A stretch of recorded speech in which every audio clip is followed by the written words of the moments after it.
Hello, my name's Justin Brown. I am the founder and lead investigator of Interface Death.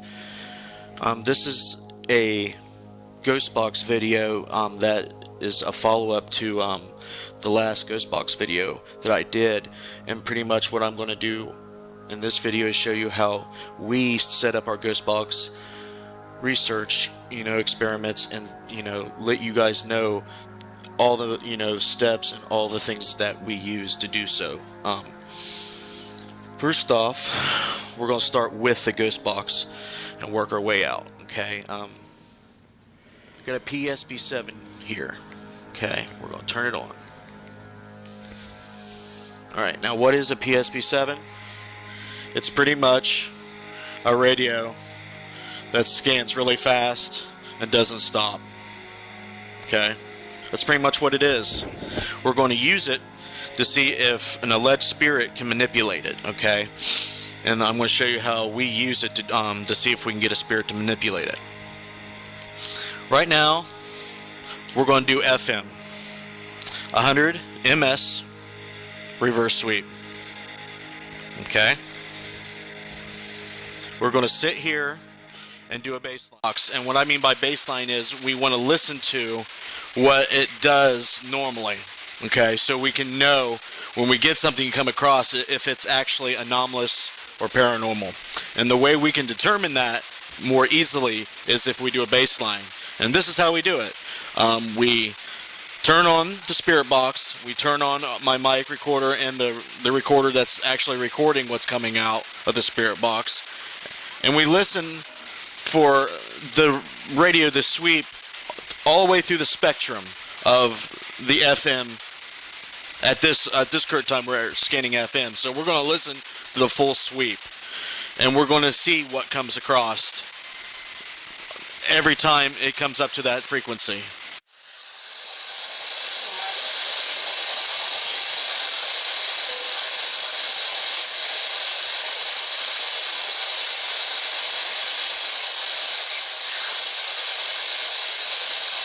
Okay, that right there was definitely a noise that loops, and we're going to listen to about every 34 seconds to see if that comes back. Are you hearing the radio there?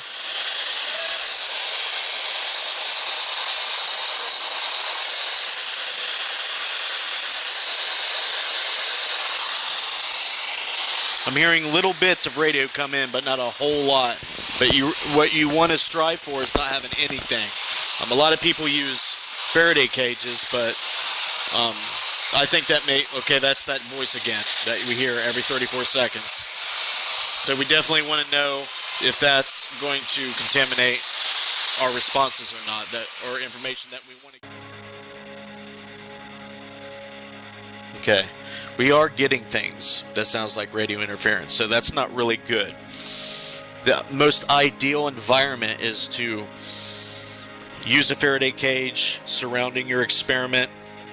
A lot of people like to use Faraday pouches or cages or similar apparatuses, and the reason I don't like to use small enclosure Faraday cages is because I don't think it allows for enough space for an alleged spirit or disembodied entity to surround the device it's supposed to be manipulating or using. So the best things I've found in the field that you can use to help you with this device is to go underground, basements, tunnels, caves, etc.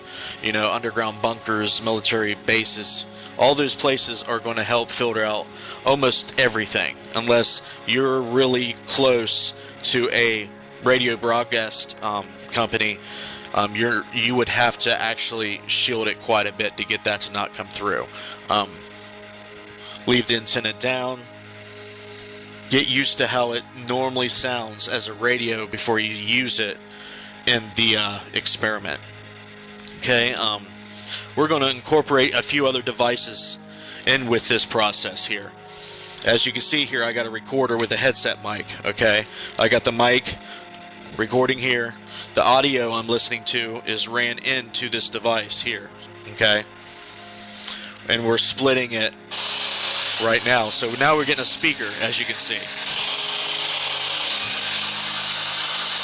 So now anybody present in the experiment can now listen to what's coming out of the Spiritbox. The millimeters over there to record temp, EMF. We got the REM pod feature on this, so we can record a REM phenomenon, a manipulation of that, and there's shadow detection there if we want to use that as well. But what we're really focusing on is the ITC aspect. So we're going to incorporate the laptop in here so we can use a better review in our experiment, especially it being portable. You can take it in the field and do this setup pretty much anywhere you can go, okay, without electricity or otherwise. You take one track, hit record your session. I usually burst in between 2 to 3 minute periods and always leave one extra recorder recording the whole event non-stop until the device is shut off, okay? You turn it on when it starts, you shut it off when it stops, and you use this to review things, you know, on spot at the time, okay? Now, when you go through and record your playback of your burst sessions, analyzing that and cross-referencing those two audio sources will definitely yield EVPs, and very powerful ones that I've found in the field. If you have not seen my other videos concerning EVP and Ghostbox, go watch them and you'll have examples of those. The questions and the way you interact with the device vary between people. There's no right or wrong way. But way we do it is we ask if there's someone there, can you manipulate this device here? And I point to it, gesture to it. Can you see this device here? Can you use it to speak with us? So you just, you know, if anything can hear you or see you, they are being invited to use the device. So if they're willing to communicate, the hypothesis is that it can using this device. Is it energy? Is it radio waves, vibrations? I don't know. It could be nothing. It could be just, you know, a hopeless endeavor with a device that doesn't actually do what we think it does. So what we're looking for is information that we can back up with some kind of physical evidence, like records, eyewitness testimony, other paranormal claims, actual phenomenon that you cross-reference and link to things that are very good supporting evidence or physical evidence. So you ask a name. If you receive a name, back it up with a name that's on a document that corresponds with what you're investigating.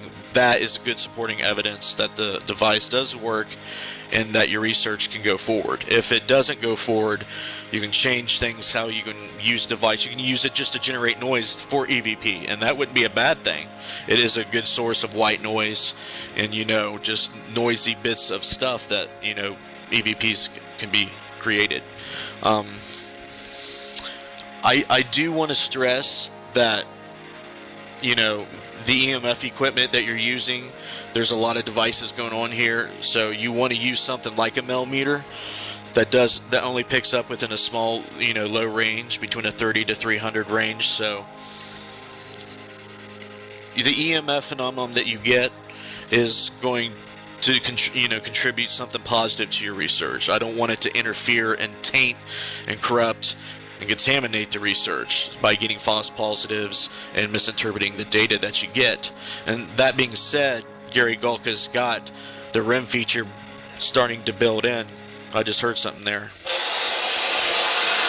He's going to have the REM feature built into this new this new Spiritbox he's developing, and I'm waiting for that to come out. But real quick, before we end this video, we're going to see if we can actually replicate what, you know, we're testing here. Is there anybody there? What's your name?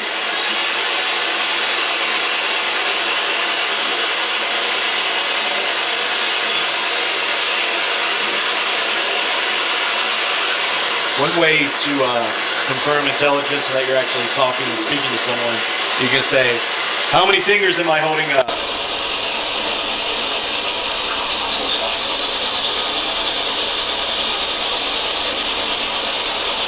What's my name?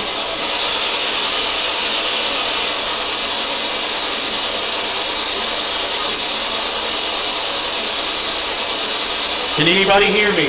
Say yes. if you can hear me.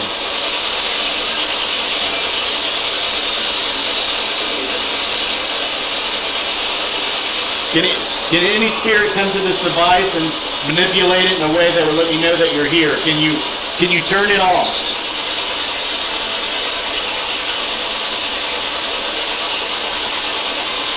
Can you make a noise come across it? Like, can you interfere with it?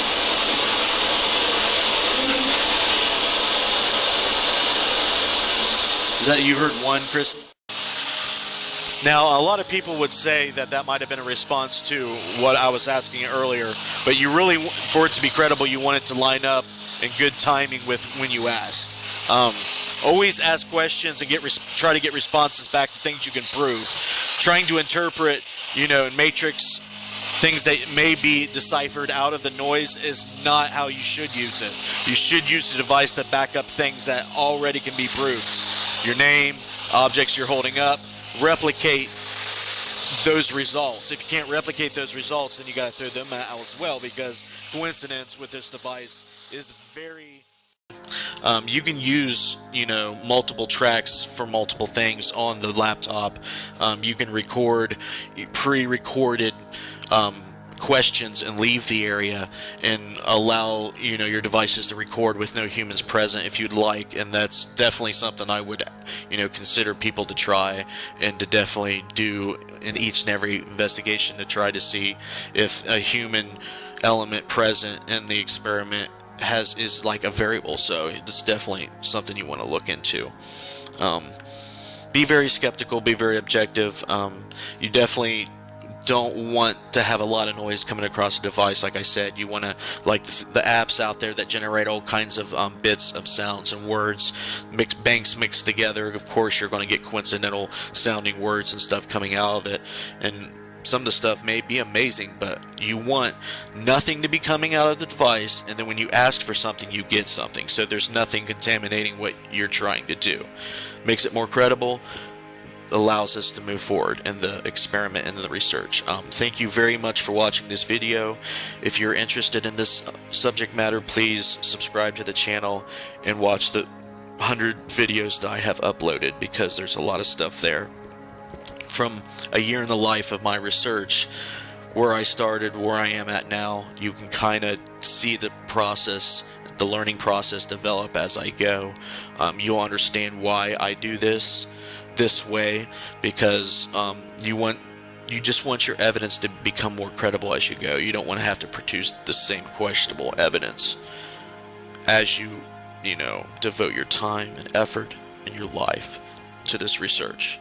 With that being said, have a good day.